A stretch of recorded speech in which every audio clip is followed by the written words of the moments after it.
สวัสดีค่ะวันนี้บรรยากาศอึมครึมมากค่ะเพื่อนๆฝนตกทั้งวันอีกแล้วนะคะวันนี้ก็เป็นอีกวันหนึ่งที่บรรยากาศไม่สดใสเลยนะคะเห็นไหมคะว่าทุกวันมีการเปลี่ยนแปลงนะคะช่วงนี้นะคะแถบนี้นะคะแถบนิเดอร์ซักซ์ฝนจะตกทุกวันนะคะเมื่อวานนี้อากาศยังดีอยู่เลยนะคะวันนี้ก็ไปอีกแล้วนะคะ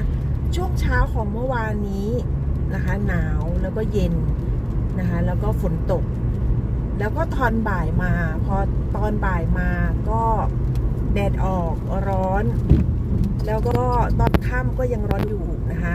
พอมาวันนี้นะคะวันนี้อากาศอึมครึมทั้งวันจริงๆ